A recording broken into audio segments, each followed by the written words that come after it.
హరీష్ రావుకు వీళ్ళకి పెడితే వీళ్ళు ఉట్టి దొంగలు కూడా కాదు, గజ దొంగలు. తెలంగాణ అంశంలో నిరుద్యోగుల అంశంలో మాత్రము అబద్ధాలకు రారాజులు వీళ్ళు. వాళ్ళు జాబ్లు వేస్తే అసలు 2 లక్షల ఉద్యోగాలు ఎందుకు మిగిలిన మా అంటే 10,000 5,000 రిటైర్మెంట్ జాబ్లే మిగిలేదు.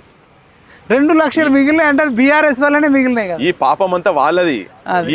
ఈ పాపం చేసినందుకు వాళ్ళని జైల్లో బొక్కల వారేయాల్సింది పోయి వాళ్ళ దగ్గర పోయి మళ్ళీ అర్జీలు పెట్టుకొని పిటిషన్లు పెట్టుకొని నువ్వే మహానాయకుడు నాయన అని చెప్పాను. ఇది ఎక్కడ ఇప్పుడు రేవంత్ రెడ్డి పండగ చేసుకుంటాడు ఎందుకనన్నా, హరీష్ రావు అడిగిపోతే ఎందుకు పండగ చేసుకుంటాడు నన్ను అడగండి చెప్తా. ఏముంది, రేపు నేను ఓడిపోయినా మళ్ళీ బీఆర్ఎస్ వచ్చినా వాడు వెయ్యడు. మళ్ళీ దేవుడు అంట జూబ్లీ హిల్స్లో పెద్దమ్మ గుడి ఇక్కడికి నా ఇంటికే వస్తారు.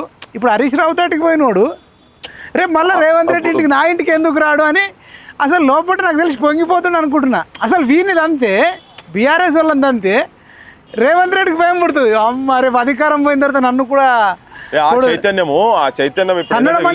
తన్నడాల్సిన అవసరం లేదు, నిలదీయడం అంతే కదా. ఇప్పుడు హరీష్ రావును నిలదీస్తే అన్న రేపు రేవంత్ రెడ్డికి భయం ఉంటుంది.